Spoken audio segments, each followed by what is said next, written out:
माननीय अध्यक्ष महोदय, मी आज या सभागृहासमोर सन 2026-27 या वर्षाचा अर्थसंकल्प सादर करण्याकरता उभा आहे।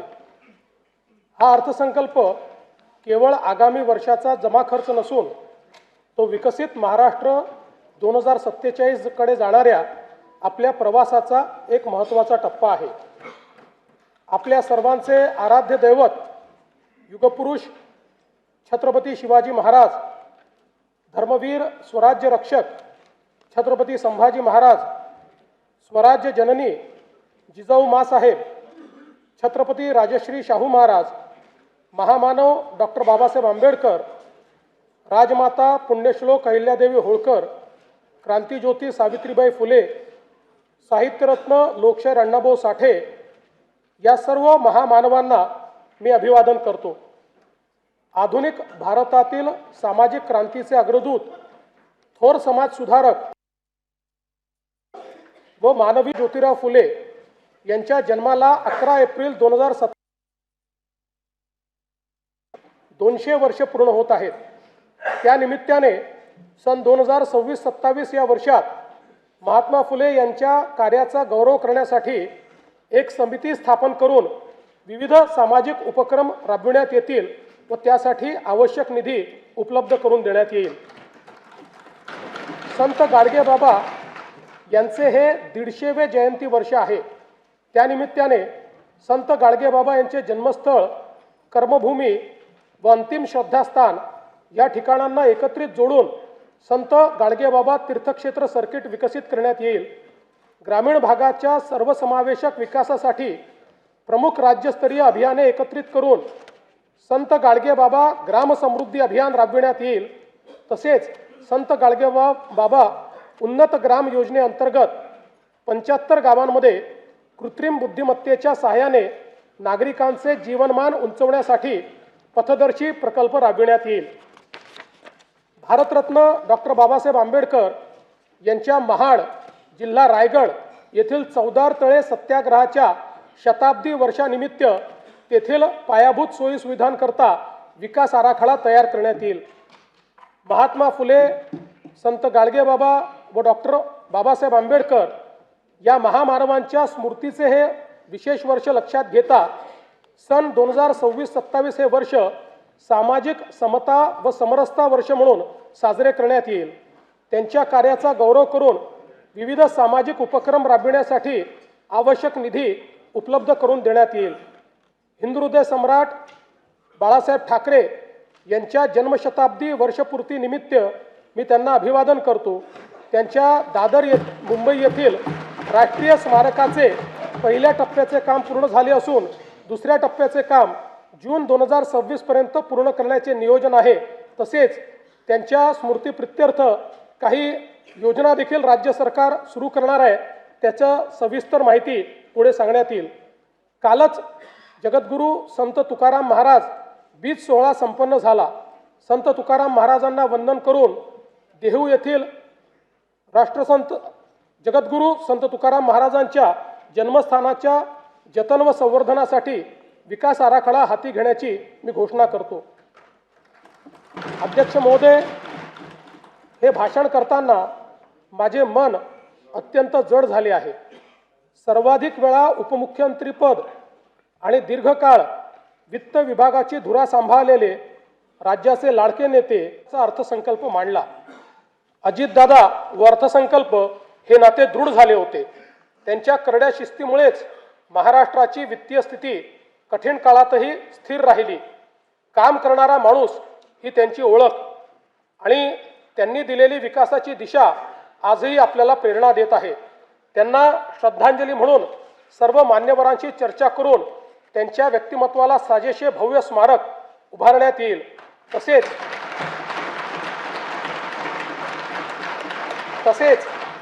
त्यांच्या नावे गतिमान नागरी सेवा पुरस्कार देण्यात येईल असे मी जाहीर करतो। अजितदादांच्या स्मृतींना आजचा हा अर्थसंकल्प मी समर्पित करतो। स्थानिक स्वराज्य संस्थांच्या निवडणुकीत जनतेने महायुतीवर अभूतपूर्व विश्वास दाखवला, त्याबद्दल मी तमाम जनतेचे आभार मानतो। स्थानिक स्वराज्य संस्थांच्या प्रगतीसाठी महायुती सरकार कटिबद्ध राहील याची मी केंद्रीय वित्त आयोगाने केलेल्या शिफारसीनुसार पुढील 5 वर्षांमध्ये राज्यासाठी भरीव निधी प्राप्त होणार असून आपत्ती व्यवस्थापनासाठी केंद्र शासनाने वाढीव निधी देण्याबाबत राज्याची मागणी मान्य केली। याबद्दल मी भारताचे मोदीजी यांचे मनपूर्वक आभार मानतो। राज्य शासनाने देखील 6व्या वित्त आयोगाची स्थापना केली होती। या वित्त आयोगाने विहित वेळेमध्ये आपला अहवाल सादर केला। याकरिता आयोगाचे अध्यक्ष व सदस्य यांचे मी अभिनंदन करतो व त्यांना धन्यवाद देतो। हा अहवाल कृती अहवालासह माननीय राज्यपालांच्या मान्यतेनंतर पुढील अधिवेशनात सभागृहाच्या पटलावर ठेवण्याची कारवाई करण्यात येईल। आयोगाच्या शिफारसींचा अभ्यास करून प्रशासकीय सुधारणा व आर्थिक विकेंद्रीकरणाच्या माध्यमातून स्थानिक स्वराज्य संस्था सक्षम करण्याची कारवाई करण्यात येईल। 1 फेब्रुवारी 2026 रोजी केंद्र शासनाने युवा केंद्रित अर्थसंकल्प सादर केला। त्यात महाराष्ट्रातील पायाभूत सुविधांचा वेगाने विकास करण्याकरता भरीव अर्थसहाय्य केले आहे। मुंबई पुणे व पुणे हैदराबाद या प्रस्तावित जलदगती रेल्वे प्रकल्पांमुळे सकल राज्य उत्पादनात मोठी वाढ होण्यास मदत होणार आहे। राज्यातील जनतेच्या वतीने मी भारताचे लोकप्रिय पंतप्रधान माननीय नरेंद्र मोदीजी यांचे मनपूर्वक आभार मानतो। महाराष्ट्र हे देशाचे आर्थिक इंजिन असल्याने विकसित भारत 2047 च्या स्वप्नपूर्तीत आपला वाटा सर्वात मोठा असेल। राज्याची अर्थव्यवस्था सन 2047 पर्यंत $5 ट्रिलियन करणे हे राज्याचे मुख्य ध्येय आहे। या ध्येयाची पूर्तता करण्याच्या दृष्टीने विकसित महाराष्ट्र 2047 चे विजन डॉक्युमेंट जाहीर करण्यात आले आहे। त्यानुसार सन 2029-30 पर्यंत साध्य करावयाची अल्पकालीन उद्दिष्टे, राज्याचे अमृत महोत्सवी वर्ष सन 2035 पर्यंत साध्य करावयाची मध्यमकालीन उद्दिष्टे आणि भारतीय स्वातंत्र्याचे शताब्दी वर्ष सन 2047 पर्यंत साध्य करावयाची दीर्घकालीन उद्दिष्टे निश्चित करण्यात आली आहेत। राज्याच्या प्रादेशिक संतुलित विकासाला चालना देण्याकरता 4 प्रमुख स्तंभ ठरवण्यात आले आहेत। 1 प्रगतिशील, दुसरं शाश्वत, तिसरं सर्वसमावेशक आणि चौथं सुशासन। या 4 स्तंभाच्या अंतर्गत 16 उपक्षेत्रे निश्चित करण्यात आली आहेत। सन 2047 साली विकसित महाराष्ट्राची इमारत उभी करण्याकरिता इथून पुढे येणाऱ्या सर्व अर्थसंकल्पात विकसित महाराष्ट्राच्या संकल्पाचे प्रतिबिंब दिसणार आहे। या संकल्पाची दिशा कशी असेल हे या वर्षीच्या अर्थसंकल्पात मी स्पष्ट करणार आहे। जब इरादा बना लिया है ऊंची उड़ान का, भास्कर राव, जब इरादा बना लिया है ऊंची उड़ान का, फिर देखना फिजूल है कद आसमान का।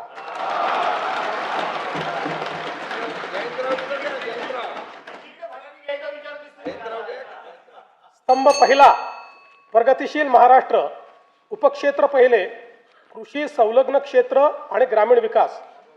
राज्याचा कृषी जीडीपी सन 2047 पर्यंत $55 अब्ज वरनं $500 अब्ज वर नेण्याचे उद्दिष्ट ठेवण्यात आले आहे।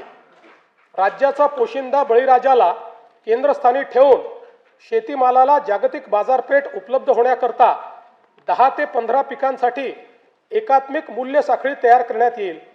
शेतकऱ्यांना सुलभतेने सेवा देण्याकरता ॲग्रीस्टॅक, महावेद, महाडीबीटी आणि इतर डिजिटल प्लॅटफॉर्म्सद्वारे शेतकऱ्यांसाठी एकात्मिक परिसंस्था निर्माण करण्याचे उद्दिष्ट आहे। महाराष्ट्र आज कृत्रिम बुद्धिमत्ता, AI आणि डिजिटल शेतीमध्ये देशात आघाडीवर आहे। महाविस्तार AI या प्लॅटफॉर्मवर 30 लाखाहून अधिक शेतकऱ्यांना हवामान अंदाज, पीक सल्ला आणि बाजारभावाची अचूक माहिती मिळत आहे। हा प्लॅटफॉर्म खऱ्या अर्थानं शेतकऱ्यांचा डिजिटल सहकारी आहे। आदिवासी शेतकऱ्यांसाठी आम्ही महाविस्तारमध्ये देहवाली भिली भाषेचा समावेश केला आहे। लवकरच इतर प्रमुख आदिवासी भाषाही यामध्ये जोडल्या जातील। ज्यांच्याकडे स्मार्टफोन नाही अशा शेतकऱ्यांसाठी आम्ही वसुधा ही व्हॉइस सेवा सुरू केली आहे। या फोन कॉलवरच पिकांचे आरोग्य आणि कीड व्यवस्थापनाचा सल्ला दिला जात आहे। Agriculture data exchange and sandbox आणि राज्यातील 4ही कृषी विद्यापीठांमध्ये artificial intelligence innovation and incubation centre स्थापन करण्यात येत आहे। यामुळे कृषी स्टार्टअप्सला मोठी चालना मिळेल। या आधुनिक तंत्रज्ञानामुळे शेतीच्या उत्पादन खर्चात 25% कमतरता होऊन शेतकऱ्यांचे उत्पन्न वाढण्यास मोठी मदत होणार आहे। कृषी क्षेत्रातील डेटा व डिजिटल सेवांच्या माध्यमातून शासनाच्या विविध योजनांचा लाभ शेतकऱ्यांपर्यंत जलद व पारदर्शकपणे पोहोचवण्यासाठी राज्यात ॲग्रिस्टॅक योजना राबविण्यात येत आहे। शेतकऱ्यांना फार्मर आयडी देण्यात महाराष्ट्र देशातील अग्रगण्य राज्य असून फेब्रुवारी 2026 पर्यंत 1,31,00,000 फार्मर आयडी तयार झाले आहेत। या योजनेत आम्ही आदिवासी वनपट्टेधारक शेतकरी आहोत। कृषी समृद्धी योजनेअंतर्गत सन 2026-27 ते सन 2029-30 या 4 वर्षाच्या कालावधीत राज्यातील कृषी क्षेत्रात भांडवली गुंतवणूक वाढवून पायाभूत सुविधा निर्माण करण्यात येतील। राज्यात 5 लाख हेक्टर क्षेत्र नैसर्गिक शेतीखाली आणून सकस व पोषणयुक्त नैसर्गिक शेतीमाल उत्पादित करण्यासाठी आगामी 2 वर्षांमध्ये महाराष्ट्र नैसर्गिक शेती अभियान या नवीन योजनेची अंमलबजावणी करण्यात येणार आहे। गोपीनाथ मुंडे अपघात सानुग्रह अनुदान योजनेत शेतमजुरांचा देखील समावेश करण्यात येईल। राज्याच्या कृषी उत्पन्नात पशुपालनाचा वाटा 25% आहे। ही व्याप्ती वाढवण्यासाठी आम्ही मुख्यमंत्री ग्रामीण पशुधन उद्योजक योजना सुरू करत आहोत। पशुसंवर्धन आणि मत्स्य व्यवसायाला आता कृषी समकक्ष दर्जा देण्यात आला आहे। त्यामुळे या क्षेत्रालाही शेतीप्रमाणे सर्व पायाभूत सुविधा आणि सवलती मिळतील, ज्यामुळे मत्स्य आणि पशुजन्य उत्पादनात मोठी वाढ होईल। संयुक्त राष्ट्र संघटनेने हे वर्ष आंतरराष्ट्रीय महिला शेतकरी वर्ष म्हणून घोषित केले आहे। त्यानिमित्त महिला गोपालक, कुक्कुटपालक आणि शेळीपालकांसाठी आम्ही विशेष प्रोत्साहनपर कार्यक्रम राबविणार आहोत। मत्स्य व्यवसाय क्षेत्राच्या विकासासाठी प्रतिवर्षी 1,240 कोटी रुपये आर्थिक भाराच्या मुख्यमंत्री मत्स्य संपदा योजनेस मान्यता देण्यात आली आहे। या योजनेमुळे राज्यातील मच्छीमारांचे आर्थिक व सामाजिक विकासाबरोबरच पायाभूत सुविधा निर्मितीमुळे मत्स्य उत्पादनात वाढ होणार आहे। मुख्यमंत्री ग्राम सडक योजना टप्पा 1 अंतर्गत 97% कामे 30,000 किलोमीटरपेक्षा जास्त पूर्ण झाली असून उर्वरित कामे मार्च 2026 पर्यंत पूर्ण करण्याचे नियोजन आहे। टप्पा 2 अंतर्गत 2,450 किलोमीटर रस्त्यांची कामे पूर्ण झाली असून उर्वरित कामे प्रगतीपथावर आहे। आता आम्ही टप्पा 3 घोषित करत असून त्या अंतर्गत 23,000 किलोमीटर लांबीचे रस्ते व पुलांची कामे हाती घेण्यात येतील। ग्रामीण भागातील शेतपालन रस्त्याच्या मजबूतीकरणासाठी पूर्ण यंत्रसामुग्रीच्या साहाय्याने जलद गतीने काम करण्याकरिता सोपी व सुलभ कार्यपद्धती असलेल्या मुख्यमंत्री बळीराजा शेतपालन रस्ते या नवीन योजनेस मान्यता देण्यात आली आहे। प्रधानमंत्री ग्राम सडक या योजनेचा भाग 1 व 2 अंतर्गत 99% कामे 26,758 किलोमीटर रस्ते व 782 पूल पूर्ण झाली आहेत। प्रधानमंत्री ग्राम सडक योजनेचा भाग 3 अंतर्गत 6,331 किलोमीटर लांबीचे 393 रस्त्यांच्या कामापैकी 5,086 किलोमीटर लांबीची 6,673 कामे तसेच 223 पुलांच्या कामांपैकी 57 पुलांची कामे पूर्ण झाली आहेत। उर्वरित कामे प्रगतीपथावर आहेत। प्रधानमंत्री ग्राम सडक योजना भाग 4 अंतर्गत लोकवस्तीशी न जोडलेल्या वाड्या वस्त्या बारमाही रस्त्याने जोडण्याची कामे हाती घेण्यात येणार आहेत। प्रधानमंत्री आवास योजना ग्रामीण टप्पा 2 अंतर्गत सन 2024-25 व 25-26 करिता 27,87,000 मंजूर घरकुलांपैकी 3,57,000 घरकुले पूर्ण झाली असून उर्वरित घरकुलांची कामे प्रगतीपथावर आहेत। या योजनेअंतर्गत आतापर्यंत 33,410 कोटी रुपये इतका खर्च करण्यात आला आहे। प्रधानमंत्री आवास योजना शहरी व ग्रामीण अंतर्गत बांधण्यात येणाऱ्या घरांवर रूफटॉप सोलर लावण्यासाठी अतिरिक्त अनुदान उपलब्ध करून ऊर्जा स्वावलंबन साध्य करण्यात येणार आहे। पीएम जनमन आवास योजनेअंतर्गत 54,129 घरकुलांना मंजूर देण्यात आली असून 17,929 घरकुलांचे बांधकाम पूर्ण झाले आहे। उपक्षेत्र दुसरे उद्योग, राज्यातील उद्योग क्षेत्राचे स्थूल उत्पन्न सन 2047 पर्यंत 123 अब्ज डॉलरवरून 1500 अब्ज डॉलरपर्यंत वाढविण्याचे उद्दिष्ट आहे। त्याकरिता उच्च क्षमता असलेल्या क्षेत्रांकरिता मूल्य साखळी निर्माण करणे, प्रत्येक उदयोन्मुख जिल्ह्यात मोठे औद्योगिक समूह उभारण्यात येणार आहेत। तसेच सूक्ष्म लघु व मध्यम उद्योगासाठी अर्थसहाय्य देऊन महाराष्ट्र हे जागतिक उत्पादनाचे केंद्र बनविण्यात येणार आहे। राज्याचे नवीन औद्योगिक गुंतवणूक व सेवा धोरण 2025 जाहीर करण्यात आले आहे। 2047 पर्यंत उद्योग क्षेत्राचा स्थूल राज्य उत्पन्नातील वाटा 30% नेण्याचे आमचे ध्येय आहे। यासाठी इन्व्हेस्ट महाराष्ट्र हा एकसंघ डिजिटल प्लॅटफॉर्म विकसित केला जात आहे। थेट परकीय गुंतवणुकीत महाराष्ट्र देशात अव्वल आहे। राज्यात प्रत्येक जिल्ह्यात सूक्ष्म लघु व मध्यम उद्योग केंद्रे स्थापन केली जातील। या धोरणातून सुमारे 50 लाख प्रत्यक्ष रोजगार निर्माण होईल। याकरिता सूक्ष्म व लघु उद्योगासाठी आयुक्तालय व सेवा क्षेत्रासाठी आयुक्तालय स्थापन करण्याची मी घोषणा करीत आहे। केंद्र शासनाकडून नवी दिल्ली येथे आयोजित राष्ट्रीय एक जिल्हा एक उत्पादन पुरस्कार 2025 सोहळ्यामध्ये महाराष्ट्र राज्याला सुवर्ण पुरस्काराने सन्मानित करण्यात आलं आहे। तसेच राज्यातील रत्नागिरी, नागपूर, अमरावती, अकोला व नाशिक या जिल्ह्यांना राष्ट्रीय पुरस्कार प्राप्त झाले आहेत। नीती आयोगाकडून जाहीर करण्यात आलेला निर्यात सिद्धता निर्देशांक 2024 यामध्ये महाराष्ट्र राज्याला प्रथम स्थान प्राप्त झाले आहे। महाराष्ट्र बांबू उद्योग धोरण 2025 जाहीर करण्यात आले आहे। या अंतर्गत 50,000 कोटीपेक्षा जास्त रकमेची गुंतवणूक आकर्षित करण्यात येणार असून 5 लाख प्रत्यक्ष आणि अप्रत्यक्ष रोजगार निर्माण करण्याचे उद्दिष्ट आहे। एशियाई विकास बँक अर्थसहाय्यित सुमारे 4,271 कोटी रुपयांच्या बांबू विकास प्रकल्पाअंतर्गत औष्णिक विद्युत प्रकल्पात बांबू बायोमासचा वापर वाढविणे, तसेच GIS, ब्लॉकचेन, टिश्यू कल्चर इत्यादीच्या माध्यमातून बांबू मूल्य साखळीचा विकास करण्याचे नियोजन आहे। स्टील हब म्हणून उदयास येत असलेल्या गडचिरोली जिल्ह्यात लोह खनिजावर आधारित विशाल व अतिविशाल स्टील उद्योगांच्या माध्यमातून सुमारे 2,62,000 कोटी रुपये गुंतवणूक व 70,000 पेक्षा जास्त रोजगार निर्मिती अपेक्षित आहे।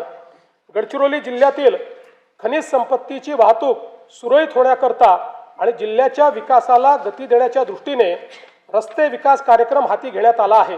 तसेच जिल्ह्यातील जैवविविधता संवर्धनासाठी विशेष मोहीम हाती घेण्यात आली असून 5 कोटी वृक्ष लागवड करण्यात येते आहे।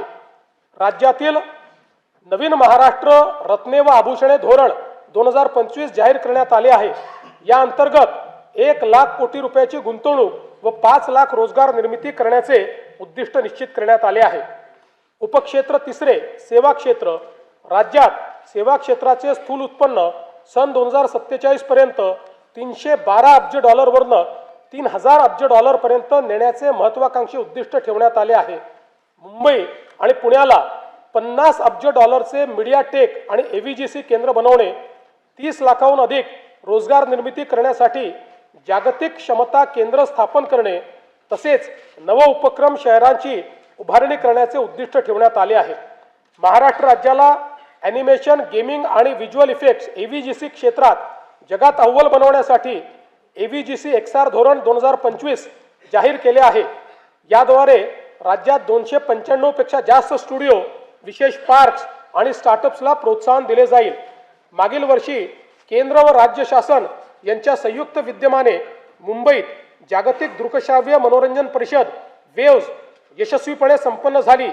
या क्षेत्रातील उच्च दर्जाच्या शिक्षणासाठी मुंबईमध्ये केंद्र सरकारच्या मदतीने Indian institute of creative technology सुरू करण्यात आली आहे। विकसित महाराष्ट्र 2047 या दृष्टिकोनाशी सुसंगत महाराष्ट्र जागतिक क्षमता केंद्र GCC धोरण 2025 तयार करण्यात आले आहे। मला सांगताना आनंद वाटतो की महाराष्ट्रातील पुणे हे GCC साठी देशातील सर्वाधिक पसंतीचे स्थान ठरत आहे। राज्यात या धोरणाच्या माध्यमातून 400 नवीन जागतिक क्षमता केंद्र स्थापन करण्यात येणार असून 4 लाख उच्च कुशल नोकरीच्या संधी निर्माण करण्याचे उद्दिष्ट आहे। उपक्षेत्र चौथे पर्यटन, राज्यात येणाऱ्या पर्यटकांची संख्या सन 2047 पर्यंत वार्षिक 16 कोटीहून 38 कोटीपर्यंत वाढवण्याचे उद्दिष्ट आहे। त्याकरिता मुंबई, सिंगापूर आणि दुबईमध्ये पर्यटन गुंतवणूक कक्ष सुरू करणे, खासगी गुंतवणूक आकर्षित करून जागतिक दर्जाची पर्यटन स्थळे व पर्यटन परिपथ विकसित करणे, तसेच प्रवास 100% डिजिटाइज करून पर्यटन परिसंस्था निर्माण करण्याचे उद्दिष्ट ठेवण्यात आले आहे। महाराष्ट्र पर्यटन विकास महामंडळाच्या सुवर्ण महोत्सवी वर्षानिमित्त निवडक 50 पर्यटन स्थळी पायाभूत सुविधा अत्याधुनिक करण्यासाठी प्रादेशिक पर्यटन विकास योजनेतून प्राधान्याने निधी उपलब्ध करून देण्यात येईल। सातारा जिल्ह्यातील सह्याद्री पर्वतरांगांमध्ये वसलेला वासोटा किल्ला हा छत्रपती शिवाजी महाराजांच्या शौर्याचे आणि रणनीतीचे प्रतीक आहे। पर्यटकांच्या सुरक्षित, सुलभ व पर्यावरणपूरक प्रवेशाकरता मुनावळे ते वासोटा किल्ला रोपवे प्रकल्प करण्याचे नियोजित करण्यात आले आहे। नाशिक येथे रामकाल पथ विकास प्रकल्पाअंतर्गत करण्यात येणारी कामे प्रगतीपथावर आहेत। राज्यातली तिसरी चित्रनगरी नवरगाव तालुका रामटेक जिल्हा नागपूर येथे विकसित करण्यात येणार आहे। रामटेक येथे रामसृष्टी व कालिदास सृष्टी उभारण्यात येईल। तसेच महाकवी कालिदास यांचे जीवनचरित्र सर्वसामान्य जनतेला व नवीन पिढीला कळावे याकरिता चित्रपट निर्मितीसाठी आवश्यक ते सहकार्य केले जाईल। देशातील एकूण 12 ज्योतिर्लिंगांपैकी राज्यात असलेल्या 5 ज्योतिर्लिंगांच्या तीर्थक्षेत्र विकास आराखड्याची प्रभावी व तात्काळ अंमलबजावणी करण्यासाठी भारतीय प्रशासकीय सेवेतील 5 वरिष्ठ अधिकाऱ्यांकडे नियमित आढावा, समन्वय व नियंत्रण करण्याची जबाबदारी सोपवण्यात आली आहे। पंढरपूर मंदिर विकास आराखड्याच्या पहिल्या टप्प्यातील कामे पूर्णत्वाच्या मार्गावर असून पुढील विकास कामांचे नियोजन प्रगतीत आहे। महानुभाव पंथीयांच्या विविध धार्मिक स्थळांच्या ठिकाणी पायाभूत सुविधांचा विकास करण्याची कामे प्रगतीपथावर असून त्याकरिता आवश्यक निधी उपलब्ध करण्यात येईल। स्तंभ दुसरा, शाश्वत उपक्षेत्र पहिले, शाश्वत शहरी विकास 2047 पर्यंत राज्याची नागरी लोकसंख्या 70% होणार असून स्थूल राज्य उत्पन्नात या घटकाचे 75 ते 80% योगदान असणार आहे। राज्यात शाश्वत शहरी विकास करण्याकरता 10 पेक्षा जास्त सक्षम प्रादेशिक विकास प्राधिकरणे स्थापन करणे, 50 पेक्षा अधिक सुनियोजित बहुउपयोगी शहरी समूह विकसित करणे, वाहतूक केंद्रित विकास तसेच शहरी स्थानिक स्वराज्य संस्थांच्या सेवा 100% डिजिटाइज करण्याचे नियोजन आहे। मुंबई महानगर प्रदेशाची अर्थव्यवस्था 2030 पर्यंत 140 अब्ज डॉलरवरून 300 अब्ज डॉलर पर्यंत नेण्याचे उद्दिष्ट ठेवण्यात आले आहे। वडाळा येथे जागतिक दर्जाचे स्टार्टअप आणि इनोव्हेशन हब स्थापन करण्यासाठी 130 एकर जमीन वाटप करण्यात आली आहे। मुंबई अहमदाबाद बुलेट ट्रेन मार्गातील ठाणे ते तलासरी मधील 3 स्थानकाचे काम 2027 अखेर पूर्ण होणार आहे। बुलेट ट्रेन प्रकल्पाद्वारे निर्माण होणाऱ्या आर्थिक मूल्याचा फायदा घेण्यासाठी विरार, बोईसर आणि ठाणे बुलेट ट्रेन स्थानकाभोवतीच्या क्षेत्राच्या विकासाकरता बृहद आराखडा तयार करण्यात येईल। अटल बिहारी वाजपेयी शिवडी नावासेवा अटल सेतू परिसरात तिसरी मुंबई 3.0 विकसित करण्यात येईल। या अंतर्गत कर्नाळा साई चिरनेर, रायगड पेण आणि नवी मुंबई आंतरराष्ट्रीय विमानतळ अधिसूचित क्षेत्र ही ग्रीनफील्ड विकास केंद्रे म्हणून विकसित करण्याचे नियोजन आहे। वाढवण जिल्हा पालघर जवळ चौथी मुंबई विकसित करण्याचे नियोजित असून त्या अंतर्गत लॉजिस्टिक्स आणि वेअर हाऊसिंगसाठी विकास केंद्रे निर्माण करण्यात येतील। झोपडपट्टी पुनर्वसन प्राधिकरणामार्फत मुंबई महानगर प्रदेशातील 20 लाख झोपडपट्टी धारकांच्या घरांच्या पुनर्विकासासाठी तसेच भाडे तत्वावरील घरांसह 10 लाख परवडणारी घरे विकसित करण्यासाठी बृहद आराखडा तयार करण्यात येत आहे। मुंबई महानगर प्रदेशात नवीन बेकायदेशीर बांधकामे होणार नाहीत याची खात्री करण्यासाठी GIS आधारित मॅपिंगचा वापर करून नो न्यू स्लम फ्रेमवर्क विकसित करण्यात येणार आहे। सदर फ्रेमवर्क पुढे इतर शहरात देखील लागू करण्यात येईल। केंद्र शासनाकडून नीती आयोगामार्फत देशभरातील निवडक क्षेत्रांचा आर्थिक वाढीचा रोडमॅप तयार करण्यात येत आहे। मुंबई महानगराच्या धर्तीवर पुणे, नाशिक, नागपूर व छत्रपती संभाजीनगर ग्रोथ हब प्रकल्पाचा विकास आराखडा तयार करण्यात येणार आहे. नागपूर शहराच्या आर्थिक वाढीला चालना देण्यासाठी नवीन नागपूर म्हणून व्यापार व वित्तीय केंद्र विकसित करण्यात येणार आहे. नागपूर शहराच्या विकास व विस्ताराला चालना देण्यासाठी नागपूर रिंग रोडला देखील मान्यता देण्यात आली आहे. उपक्षेत्र दुसरे, वाहतूक व माल पुरवठा व्यवस्थापन. राज्यात सन 2047 पर्यंत प्रवासी व माल वाहतुकीकरता सलग संपर्क जाळे निर्माण करण्यासाठी 1200 किलोमीटर लांबीचे मेट्रो मार्ग तसेच 6000 किलोमीटरपेक्षा जास्त द्रुतगती मार्ग विकसित करण्याचे नियोजन आहे.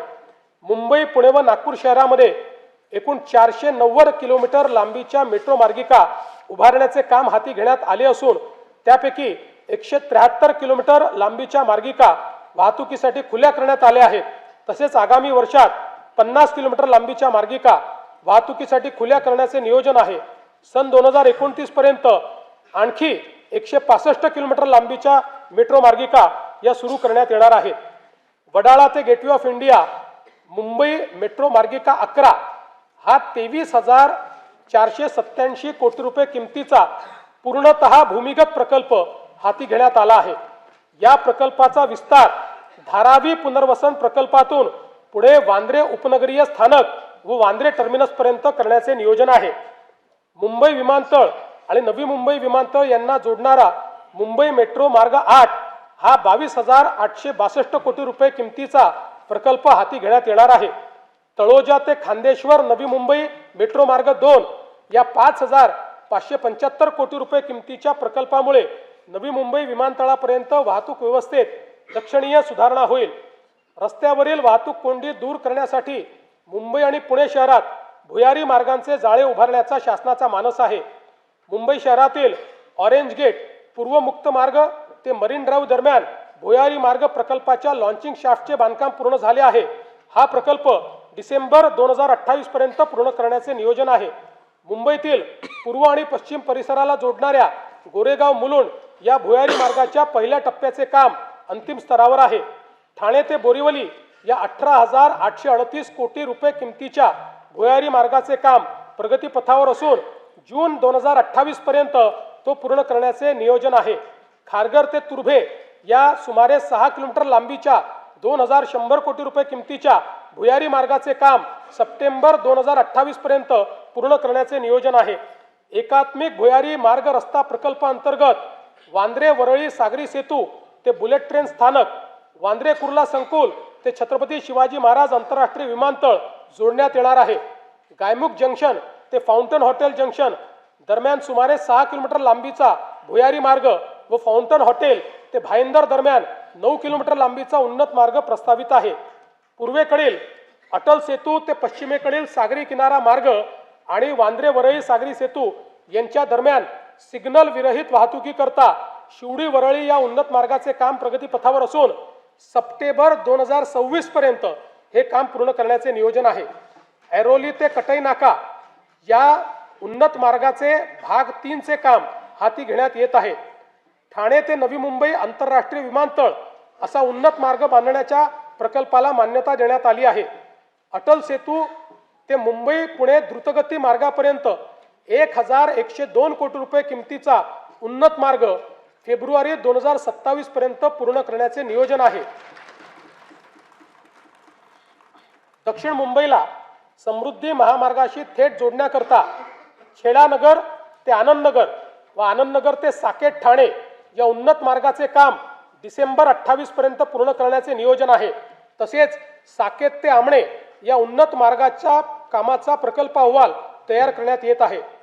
स्वातंत्र्यवीर सावरकर वांद्रे वर्सोवा सागरी सेतू या 18,121 कोटी रुपये किमतीच्या प्रकल्पाचे 4ही टप्प्याचे काम प्रगतीत असून हा प्रकल्प मे 2028 पर्यंत अखेरपर्यंत पूर्ण करण्याचे नियोजन आहे. वर्सोवा दहिसर भाईंदर या 22,166 कोटी रुपये किमतीच्या सुमारे 60 किलोमीटर लांबीचा किनारी मार्ग प्रगतीत असून डिसेंबर 28 अखेरपर्यंत पूर्ण करण्याचे नियोजन आहे.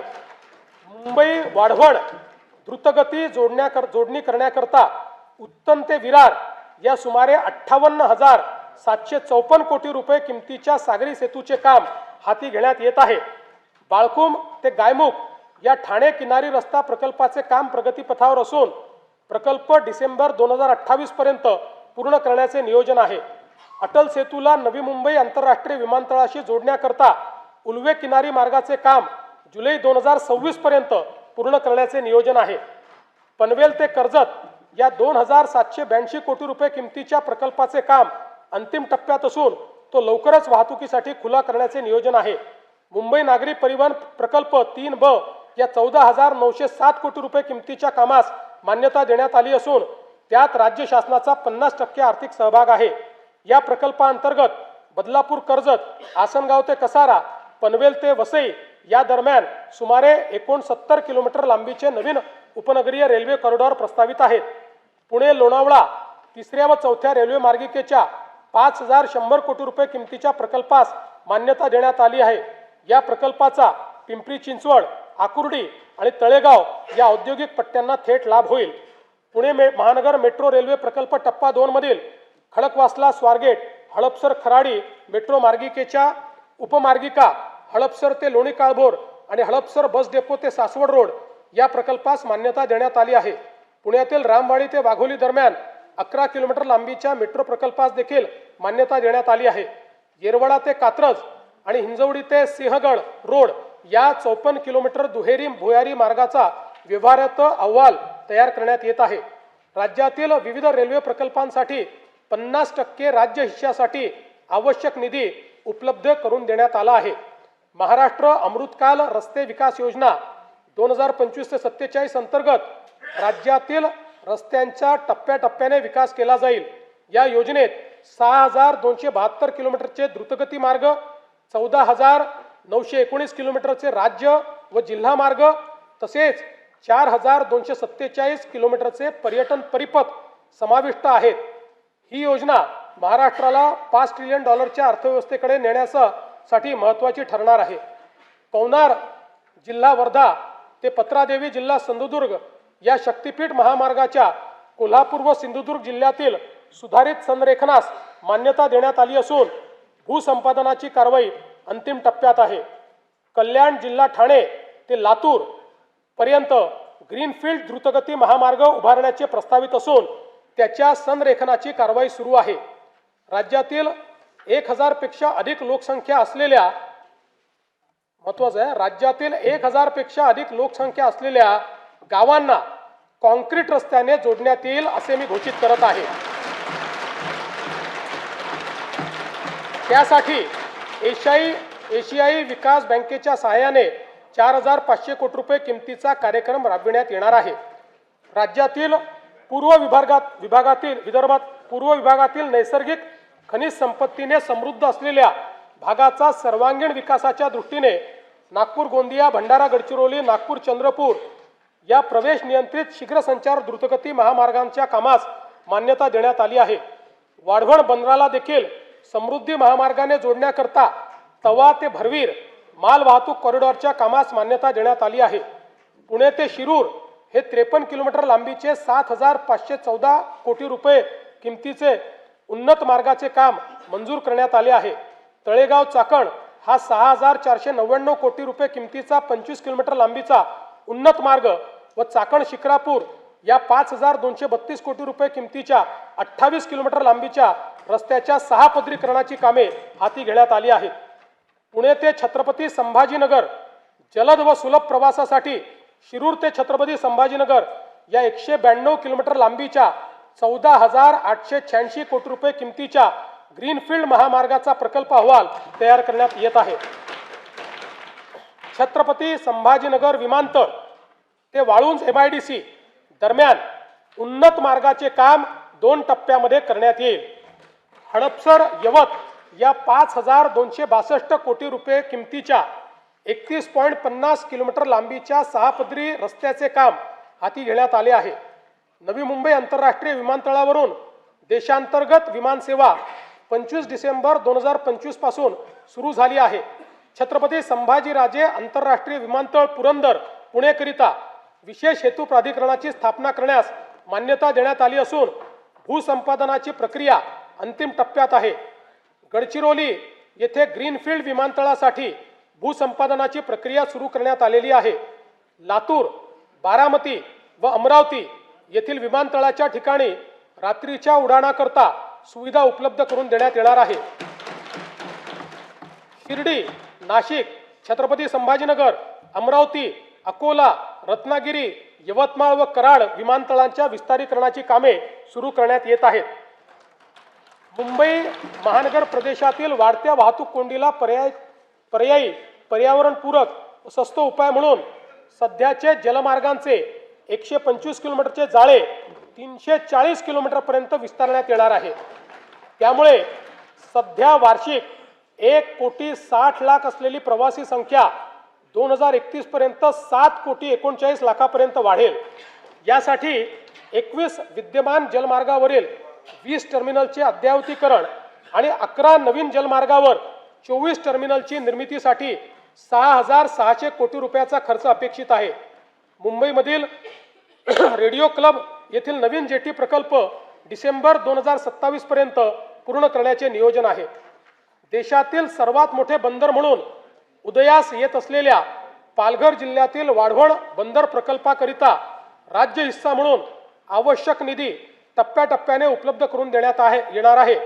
मच्छीमारांच्या अडचणी व गरजा लक्षात घेता पालघर जिल्ह्यातील सातपाटी येथे आधुनिक मत्स्य बंदर विकसित करण्याचा प्रकल्प हाती घेण्यात आला आहे। या प्रकल्पामुळे बोटींसाठी सुरक्षित थांबा, वादळी वाऱ्यापासून संरक्षण आणि आधुनिक सोयी सुविधा उपलब्ध होणार असून त्याद्वारे मत्स्य उत्पादनात भरीव वाढ होणार आहे। वाढवण बंदर प्रकल्पातून 12 लाखाहून अधिक थेट रोजगार निर्मिती होणार आहे। वाढवणच्या आसपासच्या सुमारे 44 गावांमधील स्थानिक तरुणांना रोजगार देण्यासाठी वाढवण बंदर कौशल्य विकास कार्यक्रम राबविण्यात येत आहे। राज्य शासनाने महाराष्ट्र राज्य जहाज बांधणी, जहाज दुरुस्ती व जहाज पुनर्वापर धोरण 2025 जाहीर केले आहे। या धोरणाअंतर्गत मरीन शिपयार्ड क्लस्टर विकसित करण्यात येणार असून ग्रीनफील्ड जहाज बांधणी क्लस्टर प्रकल्पासाठी आवश्यक तरतूद करण्यात येणार आहे। उपक्षेत्र तिसरे, ऊर्जा आणि शाश्वतता, सन 2047 पर्यंत 75% स्वच्छ ऊर्जा मिळवण्याचे राज्याचे उद्दिष्ट आहे। यासाठी राज्यात सौर, पवन आणि हरित हायड्रोजन प्रकल्पांना चालना दिली जात आहे। मुख्यमंत्री बळीराजा मोफत वीज योजनेअंतर्गत 7.5 हॉर्स पॉवर पर्यंतच्या कृषी ग्राहकांना वीज बिलामध्ये 100% सवलतीच्या अनुषंगाने योजनेच्या अंमलबजावणीपासून तर फेब्रुवारी 2026 पर्यंत 32,756 कोटी रुपये वितरित केले आहेत आणि सन 2026-27 मध्येही ही योजना सुरूच राहणार आहे आणि त्याकरता 20,000 कोटी रुपये एवढा निधी आरक्षित करण्यात आलेला आहे। मुख्यमंत्री सौर कृषी वाहिनी 2.0 अंतर्गत एकूण 16,000 मेगावॅट सौर ऊर्जा क्षमता स्थापित करण्याचे उद्दिष्ट ठरविण्यात आले आहे। त्यामुळे राज्यातील 100% कृषी पंप ग्राहकांना दिवसा वीज पुरवठा करण्याचा उद्देश साध्य होणार आहे। या योजनेअंतर्गत आतापर्यंत 3,449 मेगावॅट क्षमता कार्यान्वित झाली असून डिसेंबर 26 पर्यंत सुमारे 10,000 मेगावॅट अतिरिक्त क्षमता ही निर्माण होणार आहे। प्रधानमंत्री कुसुम घटक ब योजनेअंतर्गत मागेल त्याला सौर कृषी पंप योजनेअंतर्गत एकूण 6,63,324 सौर कृषी पंप स्थापित करण्यात आले आहेत। कुसुम घटक ब योजनेच्या अंमलबजावणीमध्ये महाराष्ट्र राज्य हे देशात प्रथम क्रमांकावर आहे।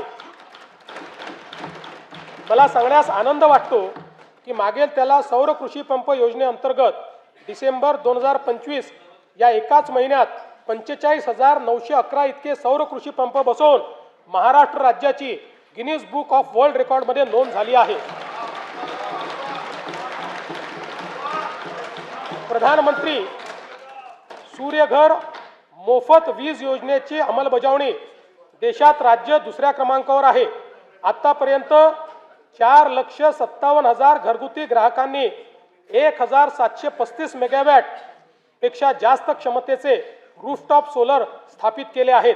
या ग्राहकांना 3,200 कोटी रुपये सबसिडीचा लाभ देण्यात आलेला आहे। 0 ते 100 युनिट वीज वापरणाऱ्या ग्राहकांसाठी स्वयंपूर्ण महाराष्ट्र आवासीय रूफटॉप सोलर योजना स्मार्ट योजना मंजूर केली आहे। या योजनेत 5 लाख लाभार्थ्यांसाठी 635 कोटी रुपयांचे अनुदान राज्य शासन देणार आहे। राज्याची पुढील 10 वर्षाची स्वच्छ व पर्यावरणपूरक ऊर्जेची गरज विचारात घेता महाराष्ट्र नवीनीकरणीय ऊर्जा आणि ऊर्जा साठवणूक धोरण 2025 ते 35 जाहीर करण्यात आले आहे। त्या अंतर्गत सन 2029 पर्यंत 50% आणि 35 पर्यंत 65% हरित ऊर्जा प्राप्त करून घेण्याचे उद्दिष्ट आहे। या धोरणामुळे राज्यात 3 लाख कोटी रुपयाची गुंतवणूक अपेक्षित असून राज्याला वस्तू व सेवा कराच्या माध्यमातून 15,600 कोटी रुपयाचे उत्पन्न मिळणार आहे। उदंचन जलविद्युत प्रकल्प विकासनाच्या धोरणाअंतर्गत आतापर्यंत एकूण 55 उदंचन प्रकल्पांसाठी सामंजस्य करार करण्यात आले असून याद्वारे 78,215 मेगावॅट वीज निर्मिती अपेक्षित आहे। या प्रकल्पातून 4,16,000 कोटीची गुंतवणूक व 1,28,000 रोजगार निर्मिती होणार आहे। सध्या परिस्थितीत 6 प्रकल्पांचे काम सुरू झाले असून त्यातून 10,300 मेगावॅट क्षमता निर्माण होणार आहे। राष्ट्रीय वन धोरण 1988 अनुसार राज्याच्या एकूण भौगोलिक क्षेत्रापैकी किमान 33% क्षेत्र वन व वृक्ष आच्छादित असणे अपेक्षित आहे। पर्यावरण संवर्धन, हवामानाच्या बदलाशी लढा आणि ग्रामीण रोजगार निर्मिती या त्रिसूत्रीवर महाराष्ट्रातील हरित क्षेत्र वाढविण्यासाठी 300 कोटी वृक्ष लागवडीची मोहीम हाती घेण्यात येईल। उपक्षेत्र चौथे पाणी व्यवस्थापन सन 2047 पर्यंत पाण्याची लागणारी गरज विचारात घेऊन ग्रामीण व शहरी भागात विहित मानकानुसार पाणी उपलब्धतेची सुनिश्चिती केली जाईल। प्रत्येक नागरी व ग्रामीण स्थानिक स्वराज्य संस्थेचे जललेखा परीक्षण करून शाश्वत पाणी वापर संस्था निर्माण करण्याचे उद्दिष्ट आहे। डिजिटल, प्रमाणित आणि ऑनलाईन जलसंपत्तीची माहिती प्राप्त होण्याकरता राज्य जल माहिती केंद्र स्थापन करण्यात येणार आहे। या केंद्राची इमारत नाशिक येथे प्रस्तावित असून या केंद्रासाठी एकूण 71 कोटी 20 लक्ष रुपये इतका खर्च अपेक्षित आहे। वैनगंगा नळगंगा नदीजोड योजनेच्या 94,968 कोटी रुपये किमतीच्या प्रकल्पास प्रशासकीय मान्यता देण्यात आली आहे। वैतरणा व उल्हास खोऱ्यातील 54 TMC अतिरिक्त पाणी गोदावरी खोऱ्यात वळवण्याचे प्रस्तावित असून सविस्तर प्रकल्प अहवाल तयार करण्याची कारवाई सुरू आहे। दमणगंगा वैतरणा गोदावरी नदीजोड प्रकल्पाच्या 13,497 कोटी रुपये किमतीच्या कामास प्रशासकीय मान्यता देण्यात आली आहे। नार पार गिरणा नदीजोड प्रकल्पाच्या 7,465 कोटी रुपये किमतीच्या कामास प्रशासकीय मान्यता देण्यात आली आहे। दमणगंगा एकदरे गोदावरी नदीजोड प्रकल्पाच्या एकूण 2,213 कोटी रुपयाच्या कामास मान्यता देण्यात आली आहे। बारामती व पुरंदर तालुक्यातील अवर्षण प्रवण भागातील क्षेत्रास पिण्यासाठी व सिंचनासाठी पाणी उपलब्ध करून देण्याकरता नीरा करहा नदीजोड प्रकल्प राबविण्यात येईल। कोल्हापूर व सांगली जिल्ह्यातील पूर व अन्य धोके निवारणासाठी जागतिक बँकेच्या सहाय्याने 2,240 कोटी रुपये किमतीचा महाराष्ट्र राज्य प्रतिसादक्षम विकास कार्यक्रम राबविण्यास मान्यता देण्यात आली आहे। या अंतर्गत कृष्णा खोऱ्यातले पुराचे पाणी भीमा खोऱ्यातील पश्चिम महाराष्ट्र व मराठवाड्यातील दुष्काळग्रस्त भागाकडे वळविण्याच्या कामाचा समावेश करण्यात आला आहे। हवामानाचा अंदाज व्यक्त करणाऱ्या अनेक संस्थांनी सन 2026 मध्ये अल निनोच्या संभाव्य प्रभावामुळे मान्सूनच्या पावसावर परिणाम होऊन दुष्काळ सदृश्य परिस्थिती निर्माण होण्याची शक्यता व्यक्त केली आहे। गंभीर आहे आपल्याकरता। या दृष्टीने पिण्याचे पाणी राखून ठेवणे तसेच जलयुक्त शिवार अभियान आणि जलसंधारण योजनाच्या माध्यमातून पाण्याचे संवर्धन व वैरण विकासाकरिता प्राधान्याने उपाययोजना करण्यात येत आहे। जागतिक बँकेच्या सहाय्याने राज्यातील शहरांमध्ये 5,860 कोटी रुपये किमतीचा महाराष्ट्र नागरी जलपुरवठा सांडपाणी व्यवस्थापन व पुनर्वापर प्रकल्प राबविण्याचे नियोजन आहे।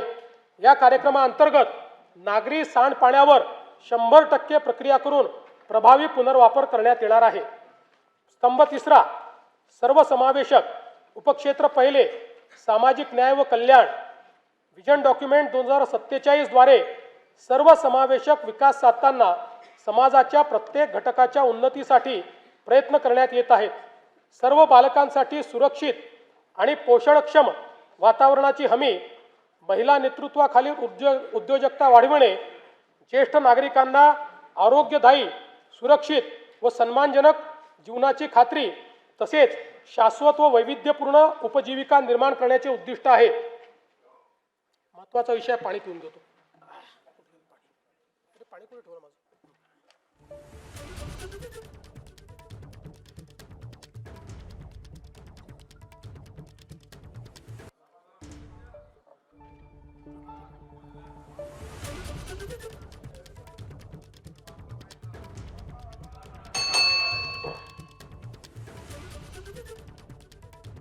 आम्ही राज्यातील शेतकऱ्यांसाठी कर्जमाफी योजना राबविण्याचे आश्वासन दिले होते. त्याकरिता समिती गठीत केली आहे. राज्यातील 30 सप्टेंबर 2025 रोजी पीक कर्ज थकीत असणाऱ्या पात्र शेतकऱ्यांना 2 लाख रुपयापर्यंत कर्जमाफी देणारी पुण्यश्लोक अहिल्यादेवी होळकर शेतकरी कर्जमाफी योजना मी आज जाहीर करीत आहे. नानाभाऊ, राज्यातील नानाभाऊ ऐकायचं एक मिनिट. राज्यातील 30 सप्टेंबर 2025 रोजी पीक कर्ज थकीत असणाऱ्या पात्र शेतकऱ्यांना 2 लाख रुपयापर्यंत कर्जमाफी देणारी पुण्यश्लोक अहिल्यादेवी होळकर शेतकरी कर्जमाफी योजना मी आज जाहीर करत आहे. जे शेतकरी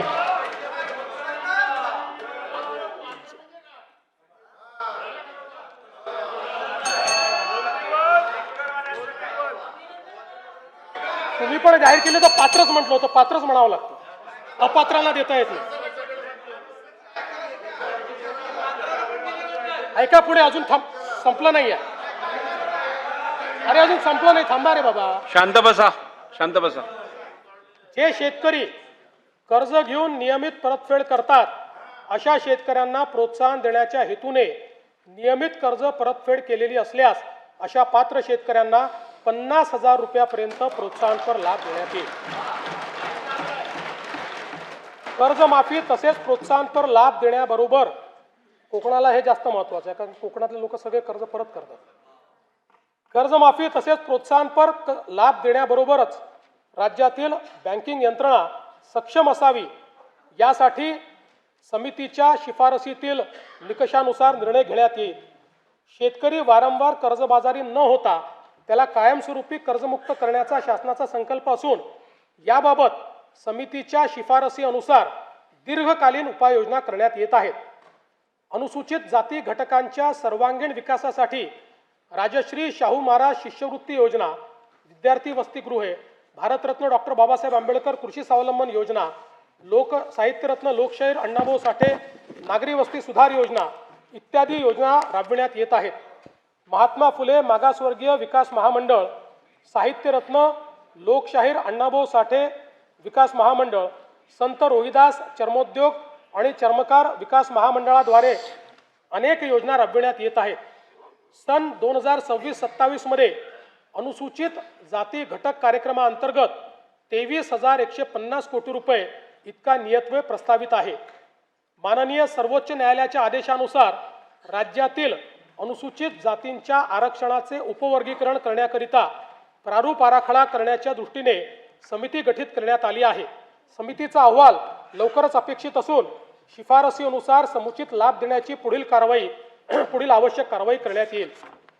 आदिवासी समाजाच्या सर्वांगीण विकासासाठी राणी दुर्गावती महिला सक्षमीकरण योजना, शबरी आदिवासी वित्त व विकास महामंडळ, डॉक्टर APJ अब्दुल कलाम अमृतहार योजना, नमो आदिवासी स्मार्ट शाळा अभियान, आदर्श आश्रमशाळा, भगवान बिरसा मुंडा जोड रस्ते योजना, ठक्करवापा आदिवासी विकास योजना तसेच पंडित दीनदयाल उपाध्याय स्वयं योजना आदी कार्यक्रम राबविण्यात येत आहेत. बिरसा मुंडा कृषी क्रांती योजनेत विंधन विहिरी व सौर पंप हा घटक वनक्षेत्रालगतच्या गावातील आदिवासी शेतकऱ्यांना अनुज्ञेय करण्यात आला आहे. कातकरी, कोलाम आणि माडिया या आदिम जमाती तसेच पारधी समाजाच्या सर्वांगीण विकासासाठी विशेष पॅकेजद्वारे निधी राखीव ठेवण्यात येणार आहे. सन 2026-27 मध्ये आदिवासी घटक कार्यक्रमाकरता 21,723 कोटी रुपये इतका नियतव्यय प्रस्तावित आहे. इतर मागासवर्ग, विमुक्त जाती, भटक्या जमाती तसेच विशेष मागास प्रवर्गातील समाजाच्या सर्वांगीण विकासासाठी वसंतराव नाईक विमुक्त जाती व भटक्या जमाती विकास महामंडळ, महाराष्ट्र राज्य इतर मागासवर्गीय वित्त आणि विकास महामंडळाअंतर्गत विविध योजना राबविण्यात येत आहेत. ऊसतोड कामगारांच्या मुलामुलींसाठी संत भगवान बाबा शासकीय वसतिगृह योजना, आश्रमशाळा, विद्यानिकेतन, क्रांतिज्योती सावित्रीबाई फुले शिष्यवृत्ती योजना, डॉक्टर पंजाबराव देशमुख वसतिगृह योजना, वसंतराव नाईक तांडा वस्ती सुधार योजना आदी कार्यक्रम राबविण्यात येत आहेत. धनगर व गोवारी समाजातील लाभार्थ्यांसाठी विविध योजना राबवण्यात येत आहेत. या सर्व योजनांकरता पुरेसा निधी उपलब्ध करून देण्यात येईल. विविध समाज घटकांसाठी रोजगाराभिमुख प्रशिक्षण कार्यक्रम, विद्यार्थ्यांना अधिछात्रवृत्ती तसेच संशोधनाचे काम करण्यासाठी सारथी, बार्टी, आरटी, TRTI, महाज्योती, वनारटी, अमृत आणि मार्टी या संस्था कार्यरत आहेत. या सर्व संस्थांसाठी पुरेशी तरतूद करण्यात आली आहे. तृतीयपंथीयांच्या सर्वांगीण विकासासाठी धोरण जाहीर करण्यात आले असून त्यांच्या स्वयंरोजगार व व्यवसायासाठी बीज भांडवल उपलब्ध करून देण्यास मान्यता देण्यात आली आहे. दिव्यांग व्यक्तींना गुणवत्तापूर्ण व्यावसायिक कौशल्य प्रशिक्षण देऊन रोजगारक्षम करण्याकरता व स्वावलंबन वाढवण्यासाठी राज्यात 36 कौशल्य विकास व उद्योजकता विकास केंद्रे स्थापन करण्यात येणार असून तसेच दिव्यांग लाभार्थ्यांना देण्यात येणारे अर्थसहाय्य यापूर्वीच महिना 1,500 वरून 2,500 रुपयापर्यंत करण्यात आले आहे. दिव्यांगांना शासकीय लाभाच्या सर्व सेवा सुविधा एकाच प्लॅटफॉर्मवर देण्यासाठी दिव्यांग सहाय्यक संकेतस्थळ कार्यान्वित करण्यात आले आहे. दिव्यांगांकरता जिल्हा वार्षिक योजनेअंतर्गत 1% निधी राखून ठेवण्याकरिता निकष निश्चित करण्यात आले आहेत. केंद्र शासनाने जुने सर्व कामगार कायदे पुनर्रचित करून 4 नवीन कामगार संहिता अंमलात आणल्या आहेत. राज्यातील कामगारांचे हित जोपासण्याकरता या कामगार संहितांची राज्यात प्रभावीपणे अंमलबजावणी करण्यात येईल. राज्याच्या संतुलित, सर्वांगीण व गतिमान विकासासाठी आकांक्षित जिल्हा व आकांक्षित तालुका कार्यक्रमाचा राज्य योजनेअंतर्गत विस्तार करण्यात येत आहे. सध्याच्या गडचिरोली, नंदुरबार, धाराशिव व वाशिम या आकांक्षित जिल्ह्यांसोबत हिंगोली, जालना, पालघर, बीड व धुळे आणि परभणी या 6 नवीन आकांक्षित जिल्ह्यांचा समावेश करण्यात येईल. या 10 जिल्ह्यातील 77 तालुके तसेच उर्वरित जिल्ह्यातील 100 आकांक्षित तालुक्यांचा गतिमान विकास करण्यात येणार आहे. सिंधुदुर्ग व रत्नागिरी या दोन जिल्ह्यांच्या सर्वांकष विकासासाठी सिंधुरत्न समृद्धी योजना सन 2024-25 पर्यंत 3 वर्षासाठी राबविण्यात आली होती. पुढील 3 वर्षाकरता सिंधुरत्न समृद्ध योजना 2.0 प्रस्तावित करण्यात येत आहे. कोकण विभागातील साकव बांधणी व दुरुस्तीसाठी विशेष कार्यक्रम हाती घेण्यात येईल. येणाऱ्या 8 मार्च रोजीच्या जागतिक महिला दिनानिमित्त राज्यातील सर्व लाडक्या बहिणींना मी शुभेच्छा देतो. मुख्यमंत्री माझी लाडकी बहीण ही योजना अशीच सुरू राहणार आहे व या योजनेकरता आवश्यक ती भरीव तरतूद करण्यात आलेली आहे.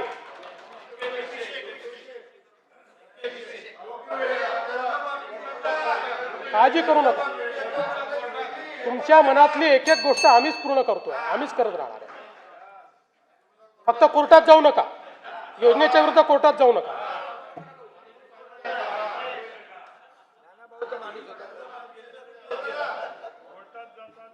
सध्या राज्यातील सर्व जिल्ह्यांमध्ये एकल महिलांचे सर्वेक्षण चालू असून ते पूर्ण झाल्यानंतर त्याचे उचित विश्लेषण करून एकल महिलांच्या कल्याणासाठी सुयोग्य धोरण आणले जाईल. महाराष्ट्र ग्रामीण जीवनोन्नती जीवनोन्नती अभियानाअंतर्गत आत्तापर्यंत सुमारे 37 लाख लखपती दिदी झाल्या आहेत. सन 2026-27 मध्ये आणखी 25 लाख बहिणींना लखपती दिदी करण्याचे उद्दिष्ट आहे. महाराष्ट्र राज्य ग्रामीण जीवनोन्नती अभियानाअंतर्गत स्थापन करण्यात आलेल्या महिला स्वयंसहायता समूहांच्या वस्तू व उत्पादन विक्रीसाठी हक्काची बाजारपेठ मिळवून देण्याकरता पहिल्या टप्प्यामध्ये 13 जिल्ह्यांमध्ये उमेद मॉल जिल्हा विक्री केंद्र उभारणीस मान्यता देण्यात आलेली आहे. उपक्षेत्र दुसरे, शिक्षण व कौशल्य विकास. राज्यात 100% मूलभूत साक्षरता व संख्याज्ञान 82%हून अधिक पदवीधरांसाठी रोजगार निर्मितीचे उद्दिष्ट आहे. राष्ट्रीय व आंतरराष्ट्रीय विद्यार्थ्यांना आकर्षित करण्यासाठी 8 ते 10 शैक्षणिक शहरांची उभारणी करणे, युवकांना उद्योग केंद्रीय आणि कौशल्य विकास शिक्षणाद्वारे सुसज्जित करणे, नवोन्मेष आणि उद्योजकतेला प्रोत्साहन देणारे प्रतिभा केंद्र निर्माण करण्याचे नियोजित आहे. नवी मुंबई आंतरराष्ट्रीय विमानतळाच्या परिसरात भारतातील पहिली आंतरराष्ट्रीय दर्जाची एज्युसिटी विकसित करण्यात येत आहे. यामध्ये USA, UK, ऑस्ट्रेलिया व इटली या देशातील 6 आंतरराष्ट्रीय विद्यापीठांशी सामंजस्य करार करण्यात आले आहेत. या सर्व विद्यापीठांचे अभ्यासक्रम याच वर्षी सुरू होणार असून या उपक्रमांमुळे राज्यात राष्ट्रीय व आंतरराष्ट्रीय विद्यार्थी ज्ञानार्जना करता येतील. अमरावती शहरातील शिक्षण विभागाची सर्व कार्यालये एकत्रित आणण्यासाठी डॉक्टर पंजाबराव देशमुख शैक्षणिक संकुलाची उभारणी करण्यात येईल. राज्यातील राज्यस्तरीय विज्ञान प्रदर्शनात विशेष प्रावीण्य मिळविणाऱ्या विद्यार्थ्यांचे मनोबल वाढविण्यासाठी आपण बक्षीस रकमेत मोठी वाढ केली आहे. विद्यार्थ्यांमध्ये विज्ञानाची ओढ निर्माण करण्यासाठी मुख्यमंत्री विज्ञान वारी उपक्रमाअंतर्गत विद्यार्थ्यांना इस्रो आणि अमेरिकेतील नासा या जगप्रसिद्ध संस्थांना भेट देण्याची संधी उपलब्ध करून देण्यात येणार आहे.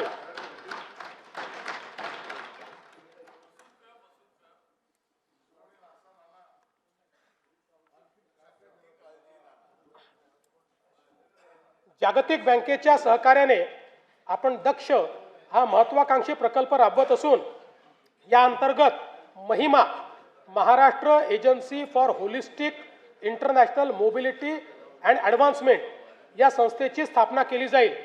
या माध्यमातून आपल्या तरुणांना परदेशातील नोकऱ्यांसाठी आवश्यक भाषा, कौशल्य प्रशिक्षण आणि आर्थिक मार्गदर्शन दिले जाईल.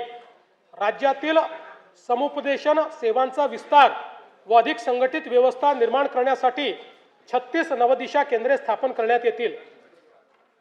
मला सांगताना अभिमान वाटतो की केंद्र सरकारच्या आकडेवारी अनुसार महाराष्ट्र आज देशाचे स्टार्टअप कॅपिटल ठरले आहे.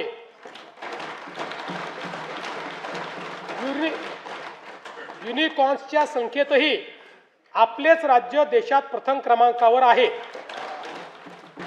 राज्याला जागतिक केंद्र बनवण्यासाठी आम्ही नवीन स्टार्टअप व नाविन्यता धोरण 2025 जाहीर केले आहे. पुढील 5 वर्षात 1,25,000 उद्योजक घडवणे आणि 50,000 स्टार्टअप्सला बळ देणे हे आमचे उद्दिष्ट आहे. तळागाळातील नवउद्योजकांना आर्थिक बळ देण्यासाठी आपण मुख्यमंत्री उद्योजकता महाफंड स्थापन करत आहोत. यातून निवडक स्टार्टअप्सला थेट आर्थिक मदत दिली जाईल. या उपक्रमाअंतर्गत 50 सर्वोत्तम स्टार्टअप्सची निवड केली जाईल. त्यांना त्यांचे नाविन्यपूर्ण प्रकल्प शासकीय विभागामध्ये राबविण्यासाठी 25 लाख रुपयापर्यंतची कामे निविदेशिवाय थेट दिली जातील. चर्मकला डिझाईन व उत्पादन अद्ययावत केंद्र बांद्रा मुंबई येथे स्थापन करण्याचे प्रस्तावित आहे. यामध्ये नाविन्यता आणि उद्योजकता केंद्रासह सर्व सुविधा असलेली बहुमजली इमारत बांधण्याचे प्रस्तावित आहे. आदिवासी जमातीतील युवांना नाविन्यतेवर आधारित उद्योजक आणि उद्योग निर्माते बनवण्यासाठी राज्यात Bharat innovation research startup for आत्मनिर्भरता म्हणजे बिरसा ही योजना राबविण्यास मान्यता देण्यात आली आहे. उपक्षेत्र तिसरे, आरोग्य. सर्व स्तरावरील नागरिकांसाठी सुलभ, किफायतशीर व गुणवत्तापूर्ण आरोग्य सेवेची सुनिश्चिती करणे व त्याद्वारे राज्यातील नागरिकांचे सरासरी आयुर्मान वाढविणे यासाठी आरोग्य सेवांचा विस्तार करून ती शेवटच्या टप्प्यापर्यंत सर्व नागरिकांना पोहोचवण्याचे उद्दिष्ट आहे. विशेषज्ञ आरोग्य सेवा आणि संशोधनासाठी परिसंस्था म्हणून मेडिसिटीज स्थापन करण्याचे उद्दिष्ट आहे. प्राथमिक, द्वितीयक आणि तृतीयक आरोग्य सेवांचा विस्तार करण्याचे नियोजन आहे. ताणतणाव, जीवनशैलीजन्य आजार, मानसिक आरोग्य तसेच प्रतिबंधात्मक आरोग्य सेवेसाठी सातारा जिल्ह्यातील दरे परिसरात निसर्गोपचार केंद्र उभारण्यात येईल. तसेच मुंबई महानगर परिसरात वैदिज्ञान, संगीत, परंपरेवर आधारित वेलनेस उत्कृष्टता केंद्र विकसित करण्यात येईल.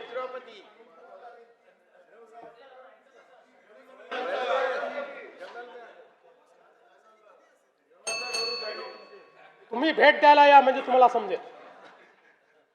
कर्करोग, मधुमेह व हृदयविकार यासारख्या आजारांचे लवकर निदान करण्याकरता एशियाई विकास बँकेच्या सहाय्यतेतून ग्रामीण भागात दरवर्षी तपासणी मोहीम राबवण्यासाठी 4,500 कोटी रुपये किमतीची प्रगती योजना प्रस्तावित आहे.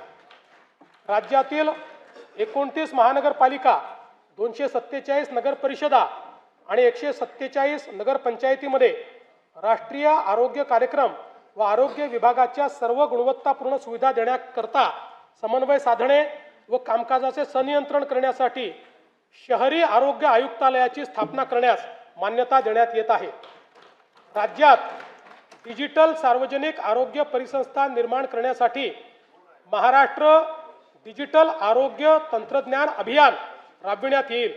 यामुळे रिअल टाइम डॅशबोर्डच्या आधारे प्रभावी निर्णय प्रक्रिया आणि संनियंत्रण करणे शक्य होईल. आयुष्यमान भारत प्रधानमंत्री जनारोग्य योजना व महात्मा फुले जनारोग्य योजनेअंतर्गत उपचार संख्येत 1,356 वरन 2,399 इतकी वाढ करण्यात आलेली आहे. जवळपास 1,000 आजार त्यात वाढवले आहेत. आणि अंगीकृत रुग्णालयाची संख्या 1,792 वरन 4,537 पर्यंत वाढवण्यात आली आहे. या योजनेअंतर्गत जास्त खर्च होणाऱ्या 9 प्रकारच्या अवयव प्रत्यारोपणाच्या उपचारासाठी 22 लक्ष रुपयेपर्यंतची रक्कम राज्य आरोग्य हमी सोसायटीच्या निधीतून देण्यास मान्यता देण्यात आलेली आहे. हे 22 लक्ष रुपयेपर्यंत राज्य सरकार देईल. सार्वजनिक आरोग्याच्या सर्वंकष उन्नतीसाठी एम्स व IIMच्या धर्तीवर उच्च गुणवत्तेच्या प्रशिक्षण व संशोधनासाठी नागपूर येथे भारतीय सार्वजनिक आरोग्य संस्थेच्या सहकार्याने महाराष्ट्र सार्वजनिक आरोग्य संस्था स्थापन करण्यात येईल. राज्यात 35 शासकीय वैद्यकीय महाविद्यालय कार्यान्वित आहेत. त्यापैकी नव्याने मान्यता दिलेल्या 11 महाविद्यालयांची बांधकामे विविध टप्प्यावर आहे. स्वामी रामानंद तीर्थ ग्रामीण शासकीय वैद्यकीय महाविद्यालय अंबाजोगाई या संस्थेच्या इमारतीच्या एकत्रीकरणाकरता बृहद आराखडा तयार करण्यात आला आहे. राज्यात विविध जिल्हा आरोग्य संस्थांची बळकटीकरणाची कामे सुरू असून त्यासाठी आवश्यक निधी उपलब्ध करून देण्यात येईल. बीड येथील जिल्हा रुग्णालयाच्या विस्तारीकरणासाठी 360 खाटांचे रुग्णालय बांधकाम, नर्सिंग कॉलेज व वसतिगृहाचे काम प्रस्तावित आहे. उपक्षेत्र चौथे, सॉफ्ट पॉवर. राज्यास भाषा, कला, क्रीडा व संस्कृतीचा समृद्ध वारसा लाभलेला आहे. या बाबीचे जतन, संवर्धन आणि त्याचा प्रसार करणे, सांस्कृतिक वारशाचे महत्त्व विशद करणे, अधिकाधिक प्रसिद्धी देऊन त्यांना आंतरराष्ट्रीय व्यासपीठ उपलब्ध करून देण्याचे उद्दिष्ट आहे. राष्ट्रीय व आंतरराष्ट्रीय दर्जाचे खेळाडू निर्माण करण्याकरिता राज्यातील क्रीडा पायाभूत सुविधा व प्रशिक्षणावर विशेष भर देण्यात येणार आहे. नाशिक व त्र्यंबकेश्वर येथे सन 2027 मध्ये सिंहस्थ कुंभमेळा संपन्न होणार आहे. कुंभमेळ्याच्या आयोजनासाठी प्राधिकरणाची स्थापना करण्यात आली असून नाशिक व त्र्यंबकेश्वर येथे कुंभमेळ्याच्या निमित्त देशभरातून आणि परदेशातून मोठ्या प्रमाणात भाविक येतील.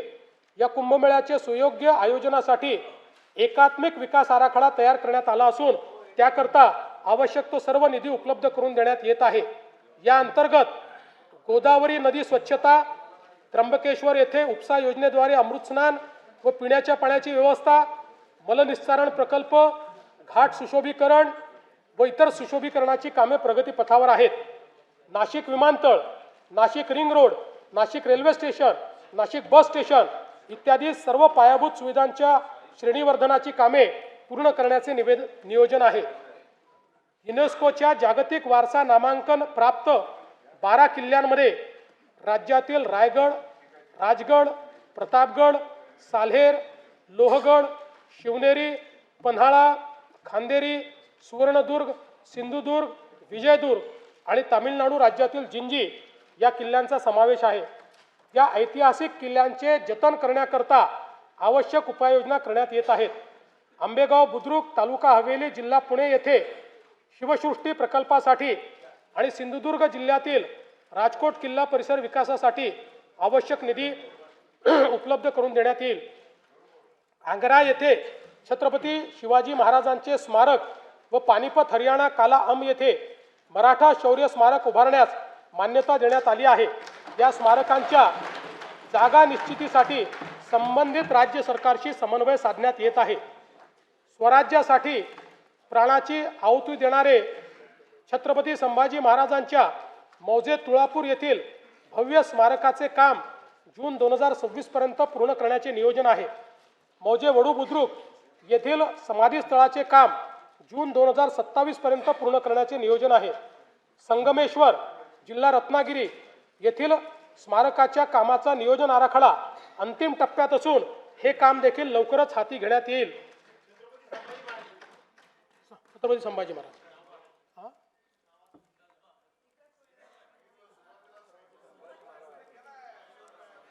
त्याच्यात धर्मवीर स्वराज्य रक्षक म्हणायचं राहिलं ते आता ऍड करतो. धर्मवीर स्वराज्य रक्षक छत्रपती संभाजी महाराज. सातारा जिल्ह्यातील अजिंक्यतारा किल्ल्याचे तसेच संगम माहुली, सातारा येथील महाराणी ताराबाई आणि छत्रपती शाहू महाराज यांच्या समाधी स्थळाचे जतन, संवर्धन व जीर्णोद्धार करण्यात येईल. थोर समाज सुधारक महात्मा ज्योतिराव फुले यांचे जन्मगावी मौजे कडगुण, तालुका खटाव, जिल्हा सातारा येथे भव्य स्मारक उभारण्याचे प्रस्तावित आहे. ज्ञानज्योती सावित्रीबाई फुले यांचे जन्मगाव नायगाव, तालुका खंडाळा, जिल्हा सातारा येथे स्मारक व महिला प्रशिक्षण केंद्र उभारण्याची साठी मान्यता देण्यात आली आहे. मराठी भाषेतील साहित्य व ग्रंथ अन्य भाषांमध्ये तसेच अन्य भाषातील दर्जेदार साहित्य मराठी भाषेमध्ये अनुवादित करण्यासाठी यशवंतराव चव्हाण महाराष्ट्र अनुवाद अकादमी स्थापन करण्याचे प्रस्तावित आहे. वनसंपदेने समृद्ध चंद्रपूर जिल्ह्यातील बल्लारपूर येथील सागवान वारशाचे जतन, संशोधन व जनजागृतीसाठी टिंबर म्युझियम व झायलेरियम उभारण्याचे प्रस्तावित आहे.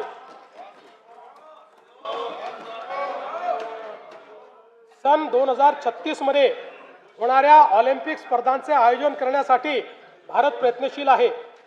राज्यातून जास्तीत जास्त खेळाडूंनी ऑलिम्पिकमध्ये सहभाग नोंदवावा याकरिता मिशन लक्ष्यवेध योजनेअंतर्गत athletics, badminton, boxing, weightlifting, hockey, कुस्ती, archery, shooting, rowing, sailing, lawn tennis व टेबल टेनिस या 12 खेळांचे राज्यस्तरावर 8 हाय परफॉर्मन्स सेंटर सुरू करण्यात आले आहेत. आणखी 4 अशाच प्रकारचे केंद्र सुरू करण्यात येतील. विभाग स्तरावर 25 क्रीडा उत्कृष्टता केंद्रे व जिल्हा स्तरावर 96 क्रीडा गुणवत्ता विकास केंद्रे सुरू करण्यात येतील. राज्य, विभाग, जिल्हा व तालुकास्तरीय क्रीडा संकुलाच्या विकासासाठी आवश्यक निधीची तरतूद करण्यात आली आहे. स्तंभ 4 सुशासन व गतिमानता. उपक्षेत्र 1 प्रशासन. आर्थिक व सामाजिक गरजानुसार प्रशासकीय व्यवस्थेची पुनर्रचना करणे. अधिकारी कर्मचारी यांचे सेवा प्रवेश नियम ते निवृत्तीपर्यंत सेवा प्रक्रिया स्वयंचलित पद्धतीने करणे आणि कृत्रिम बुद्धिमत्तेचा आणि खाजगी क्षेत्राच्या साहाय्याने नागरी सेवा पुरविण्यात अव्वल राज्याचा दर्जा प्राप्त करण्याचे आपले ध्येय आहे. विकसित महाराष्ट्र 2047 कडे वाटचाल करीत असताना पारदर्शक, गतिमान आणि उत्तरदायी सुशासनाचे उद्दिष्ट साध्य करणे आवश्यक वाटते. त्याकरिता प्रशासकीय विभागांचे सेवा प्रवेश नियमांचे एकत्रीकरण, प्रमाणीकरण आणि सुलभीकरण करण्यात आले आहे. महायुती सरकार स्थापन झाल्यानंतर आत्तापर्यंत 1,20,000 पदभरती करण्यात आली असून पुढील कालावधीत टप्प्याटप्प्यात महाराष्ट्र लोकसेवा आयोग व इतर यंत्रणाच्या माध्यमातून आणखी 75,000 पदांची पदभरती करण्यात येणार आहे. राज्यातील नागरिकांना शासकीय योजना आणि सेवा सहज, सुलभ आणि उत्तरदायी पद्धतीने देण्याकरता शासकीय प्रक्रिया पुनर्रचना उपक्रम हाती घेण्यात आला आहे. या अंतर्गत अर्ज प्रक्रियेमधील अनावश्यक माहिती, कागदपत्रे तसेच छाननी प्रक्रियेचे टप्पे व लागणारा कालावधी लक्षणीयरित्या कमी करण्यात येत आहे. यासाठी आपले सरकार पोर्टल 2.0, मैत्री पोर्टल 2.0, महाडीपीटी 2.0 नव्याने विकसित करण्यात येत आहे. नागरिकांच्या मालमत्तांमधील वाद कमी करणे, मालमत्ता हस्तांतरणामधील गैरव्यवहारांना प्रतिबंध करणे आणि मालमत्तांच्या हक्काचे संरक्षण करण्यासाठी महाराष्ट्र भूमी मालकी हक्कधारी अधिनियम आणण्यात येईल. उपक्षेत्र दुसरे, तंत्रज्ञान. प्रभावी शासनासाठी सर्व नागरिक आणि व्यवसाय सेवा डिजिटलायझेशन राज्यात प्रगत तंत्रज्ञानाच्या पायाभूत सुविधा स्थापन करण्याचे उद्दिष्ट आहे. जमिनीचे 100% व्यवहार संगणकीकृत करणे, 100% ई ऑफिसचा स्वीकार आणि कागदविरहित शासकीय कामकाज सुरू करण्याचे नियोजित आहे. प्रभावी धोरण निर्मिती, जलद निर्णय प्रक्रिया तसेच उत्तरदायित्व सुनिश्चित करण्याच्या दृष्टीने पुरेशा मनुष्यबळासह इलेक्ट्रॉनिक्स, माहिती तंत्रज्ञान व कृत्रिम बुद्धिमत्ता विभाग हा स्वतंत्रपणे स्थापित करण्यात येणार असून त्या सहाय्यक म्हणून आयुक्तालय तसेच स्वतंत्र माहिती तंत्रज्ञान संवर्ग कार्यान्वित करण्यात येईल. राज्यातील माहिती तंत्रज्ञान व बुद्धिमत्ता क्षेत्र गतिमान करण्याच्या उद्देशाने ओपन एआय व सर्वम एआय या जागतिक व राष्ट्रीय स्तरावरील नामवंत संस्थांसोबत हेतुपत्र करण्यात आले आहे. तसेच IIT मुंबई आणि भारत जेन यांच्या समवेत शासनाने सामंजस्य करार केला आहे. कृत्रिम बुद्धिमत्ता, क्वांटम संगणन, ड्रोन, स्वयंचलित वाहन व डीप टेक यासारख्या अत्याधुनिक तंत्रज्ञान क्षेत्रात राज्याला जागतिक दर्जाचे केंद्र म्हणून विकसित करणे तसेच संशोधन, नवोन्मेष व उच्च मूल्य उत्पादनाची परिसंस्था निर्माण करणे या हेतूने राज्यात विशेष धोरण अंमलात आणण्यात येणार आहे. विकसित महाराष्ट्र 2047 या दृष्टिकोनाशी सुसंगत सायबर सुरक्षा धोरण राबविण्याचे प्रस्तावित आहे. राज्याला सुरक्षित, विश्वासार्ह आणि भविष्यासाठी सज्ज असे डिजिटल राज्य बनवणे हे या धोरणाचे प्रमुख उद्दिष्ट आहे. राज्याच्या सार्वभौम डेटाची आणि अनुप्रयोगाची सुरक्षितता सुनिश्चित करण्यासाठी अत्याधुनिक स्टेट डेटा सेंटर स्थापन करण्यात येईल. राज्यात महाराष्ट्र जिओ टेक्नॉलॉजी ॲप्लिकेशन सेंटरची स्थापना करण्याचा निर्णय घेण्यात आला आहे. राज्याच्या आर्थिक विकासासाठी राष्ट्रीय स्तरावरील उपक्रमांचे कार्यक्षम व प्रभावी पद्धतीने नियोजन करून त्याच्या अंमलबजावणीचे कार्य हे केंद्र करेल. उपक्षेत्र तिसरे, सुरक्षा, गुन्हे तपासणी तसेच आपत्ती प्रतिरोधकता व रस्ते सुरक्षा सक्षम करणे हे उद्दिष्ट साध्य करण्याकरता अद्ययावत फौजदारी कायदे संहितेच्या अंमलबजावणीस गती देण्यात येत आहे. तंत्रज्ञानावर आधारित पोलीस व्यवस्था, पोलीस नोंदीचे 100% डिजिटलायझेशन, सक्षम CCTV यंत्रणा, सर्व जिल्ह्यामध्ये प्रगत न्यायवेधक सायबर केंद्र कार्यान्वित करणे आणि ITMS सारख्या आधुनिक तंत्रज्ञानाचा सुयोग्य वापर करून नागरिकांना सुरक्षा प्रदान करण्याचे नियोजन आहे. मानव वन्यजीव संघर्ष निवारणाकडे राज्य शासनाने गांभीर्याने लक्ष दिले असून या समस्येवर कायमस्वरूपी तोडगा काढण्यासाठी विविध उपाययोजना राबविण्यात येणार आहेत. वन्यजीवांच्या हालचालीची पूर्वसूचना देण्यासाठी कृत्रिम बुद्धिमत्ता प्रणालीचा वापर, रात्रीच्या गस्तीसाठी विशेष थर्मल ड्रोन आणि कमांड अँड कंट्रोल सेंटर आणि सौर कुंपण योजना यासाठी निधी उपलब्ध केला जाईल. हे जे मध्ये बोलत असतील त्यांचे पैसे कट केले जातात. मग इकडेच बघितलं, इकडे नाही, मध्ये मध्ये त्यांचं बजेट कट केलं जाईल.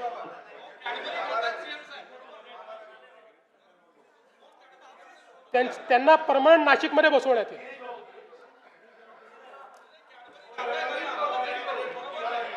विकसित महाराष्ट्र 2047 उपक्रमाअंतर्गत स्मार्ट पोलिसिंग आणि न्यायदानासाठी अत्याधुनिक तंत्रज्ञानाचा वापर वाढविण्यासाठी महाराष्ट्र पोलीस दलाकरता बॉडी वॉर्न कॅमेरा उपलब्ध करून देण्याबाबतची कारवाई 3 वर्षात टप्प्याटप्प्याने करण्यात येईल. राज्यात 21 पथदर्शी फिरती न्यायवेधक वाहने लोकार्पित करण्यात आली असून सायबर सुरक्षा स्थिती आणि नागरिकांची सुरक्षा सुधारण्याकरता महाराष्ट्र सायबर गुन्हे सुरक्षा महामंडळ कार्यान्वित करण्यात आले आहे. नैसर्गिक व मानवनिर्मित आपत्तीचे सौम्यीकरण करण्यासाठी संशोधनात्मक अभ्यासपूर्ण व्यवस्थापनाकरता राज्यात राज्य आपत्ती व्यवस्थापन संस्था मिहान नागपूर येथे स्थापित करण्यास मान्यता देण्यात आली आहे. राष्ट्रीय आपत्ती प्रतिसाद दलाच्या धर्तीवर राज्य आपत्ती प्रतिसाद दलाची स्थापना करून त्यांच्या 4 तुकड्या स्थापन करण्यास मान्यता देण्यात आली आहे. उपक्षेत्र 4 वित्त. डर मुझे भी लगा फासला देखकर, डर मुझे भी लगा फासला देखकर, पर मैं बढ़ता गया रास्ता देखकर. खुद ब खुद मेरे नजदीक आती गई मेरी मंजिल मेरा हौसला देखकर.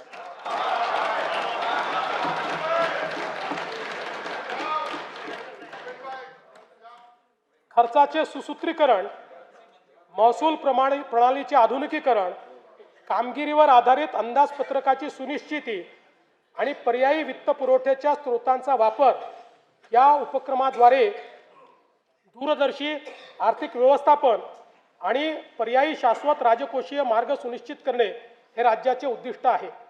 विकसित महाराष्ट्र 2047चे स्वप्न साकार करण्यासाठी सार्वजनिक गुंतवणुकीबरोबर खासगी गुंतवणुकीची आवश्यकता आहे. त्याकरिता महाराष्ट्र सार्वजनिक खासगी भागीदारी धोरणास मान्यता देण्यात आली आहे. या धोरणामुळे राज्यातील पायाभूत सुविधांच्या विकासासाठी मोठ्या प्रमाणावर भांडवल उपलब्ध होऊन अर्थव्यवस्थेला गती मिळेल. देशाच्या एकूण वस्तू व सेवा कर संकलनात राज्य देशात प्रथम क्रमांकावर असून राज्याचा महसूल वाढीचा दर देशाच्या सरासरीपेक्षा जास्त आहे. वस्तू व सेवा कर दराच्या पुनर्रचनेमुळे उत्पादन व उपभोग यामध्ये सकारात्मक वाढीचा दर दिसून येतो आहे, कल दिसून येतो आहे. सन 2025-26 च्या अंदाजपत्रकात 5,60,964 कोटी रुपये महसुली जमा अपेक्षित केली होती. महसुली जमेचे सुधारित अंदाज हे 6,01,489 कोटी रुपये निश्चित करण्यात आले आहेत. 6,01,489 कोटी. सन 2025-26च्या एकूण खर्चाचे अर्थसंकल्पीय अंदाज 7,20,000 कोटी रुपये व सुधारित अंदाज 7,55,920 कोटी रुपये असून भांडवली व कल्याणकारी योजनांवरील खर्चात झालेल्या वाढीमुळे सन 2025-26 या वर्षाच्या एकूण खर्चाच्या सुधारित अंदाजात वाढ करण्यात आली आहे. सन 2026-27 या आर्थिक वर्षात जिल्हा वार्षिक योजनेअंतर्गत 21,867 कोटी रुपयांची भरीव तरतूद करण्यात आली आहे. गेल्या वर्षीच्या तुलनेत ही तरतूद 1,702 कोटी रुपयांनी अधिक आहे. सन 2026-27 मध्ये कार्यक्रम खर्चाची रक्कम 2,75,626 कोटी इतकी निश्चित करण्यात आली आहे. त्यामध्ये अनुसूचित जाती घटक कार्यक्रमासाठी 23,150 कोटी रुपये तर आदिवासी घटक कार्यक्रमाकरता 21,723 कोटी रुपये इतक्या नियत व्ययाचा समावेश आहे. सन 2026-27च्या अर्थसंकल्पामध्ये एकूण खर्चासाठी 7,69,467 कोटी रुपयांची तरतूद केली आहे. सन 2026-27च्या अर्थसंकल्पामध्ये महसुली जमा 6,16,099 कोटी रुपये तर महसुली खर्च 6,56,651 कोटी रुपये अंदाजित केला आहे. परिणामी 40,552 कोटी रुपये अंदाजित तूट येत आहे. राजकोषीय सुधारणांमध्ये राज्य नेहमीच अग्रेसर राहिला आहे. राजकोषीय उत्तरदायित्व व वित्तीय व्यवस्थापन कायद्यानुसार राजकोषीय तूट स्थूल राज्य उत्पन्नाच्या 3% कमी ठेवण्यात यंदाही शासन यशस्वी ठरले आहे. तसेच राज्याची महसुली तूट ही देखील सातत्याने स्थूल राज्य उत्पन्नाच्या 1% कमीच राहिलेली आहे. सन 2026-27 ची राजकोषीय तूट 1,50,491 कोटी रुपये आहे. यानंतर मी अर्थसंकल्पाच्या भाग 2 कडे वळतो. माननीय अध्यक्ष महोदय, आता मी अर्थसंकल्पाचा भाग 2 माननीय सभागृहासमोर सादर करीत आहे. सन 2025-26 या आर्थिक वर्षासाठी राज्याचा स्वतःचा कर महसुलाचा सुधारित अंदाज रुपये 4,09,593 कोटी आहे. सन 2026-27 या आर्थिक वर्षात राज्याच्या स्वतःच्या कर महसुलाचे अर्थसंकल्पीय उद्दिष्ट 4,15,653 कोटी एवढे निश्चित करण्यात आले आहे. एक BS4 व त्यावरील प्रदूषणाची मानके असलेले वाहन निष्कासित करून नवीन वाहन खरेदी करताना मोटर वाहन करामध्ये 16% व BS3 व त्याखालील प्रदूषणाची मानके असलेले वाहन निष्कासित करून नवीन वाहन खरेदी करताना मोटर वाहन करामध्ये 30% सूट देण्याचे प्रस्तावित करण्यात येत आहे. BS4 व त्याखालील वायू प्रदूषणाची मानके असलेल्या परिवहनेतर खाजगी संवर्गातील वाहनांच्या पर्यावरण करामध्ये दुचाकी वाहनांवर रुपये 2,000 वरनं रुपये 4,000, हलके मोटर वाहन पेट्रोल कार यावर 3,000 वरनं रुपये 6,000 व हलके मोटर वाहन डिझेल कार यावर रुपये 3,500 वरनं रुपये 7,000 एवढी वाढ करण्याचे प्रस्तावित करण्यात आले आहे. नाही, यांनी फक्त 160 कोटीच मिळणार आहेत, पण हे याकरता केलं आहे की आपल्याला आता पुढे EVला त्या ठिकाणी बळ द्यायचं आहे आणि असे प्रदूषण करणारी वाहनंही कमी झाली पाहिजे. म्हणून सध्या राज्यात क्रेन आरोहित वाहने क्रेन माउंटेड व्हेकल यांना वाहन किमतीच्या 7% प्रमाणे एक रकमी कर आकारण्यात येतो. अशा वाहनांना मोटर वाहन कराची कमाल मर्यादा म्हणजेच रुपये 30 लाख करण्याचे प्रस्तावित आहे. महाराष्ट्र मुद्रांक अधिनियम कलम 59, 60, 63A व 68A या कलमांमध्ये कमी मुद्रांकांवर दस्त निष्पादित केल्यास अपराध सिद्धीनंतर सक्त मजुरी व शास्तीची तरतूद आहे. सदर शास्तीच्या रकमेत फेररचना करून 5,000 वरनं 1,00,000 रुपयापर्यंत वाढ करण्याचे प्रस्तावित आहे. यामुळे कमी मुद्रांकावर दस्त निष्पादन करण्याचे प्रमाण नियंत्रणात येईल. प्रगतिशील, शाश्वत, सर्वसमावेशक, सुशासन या 4 सूत्रांना घेऊन हा अर्थसंकल्प मी सादर केला. त्याच सूत्रांवर 4 ओळी सादर करून अर्थसंकल्पीय भाषणाचा मी शेवट करतो. युग नव्या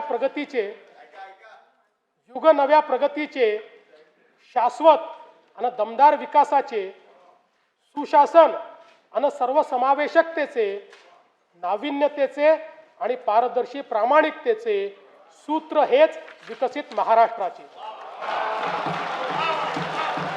वरील प्रस्तावांना सन्माननीय सदस्यांचा पाठिंबा मिळेल असा माझा विश्वास आहे. जय हिंद, जय महाराष्ट्र. सन 2026-2027 या वर्षाच्या अर्थसंकल्प सभागृहात सादर करण्यात आला. अर्थसंकल्पीय प्रकाशने सन्मान्य सदस्यांना महाराष्ट्र शासनाच्या तसेच महाराष्ट्र विधिमंडळाच्या संकेतस्थळावर उपलब्ध करून देण्यात येतील.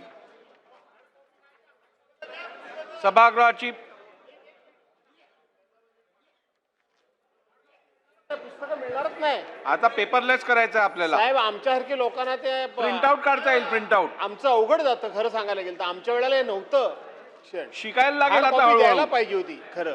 सभागृहाची बैठक आता स्थगित होत आहे. सोमवार दिनांक 9 मार्च 2026 रोजी सकाळी 11 वाजता सभागृहाची बैठक भरेल.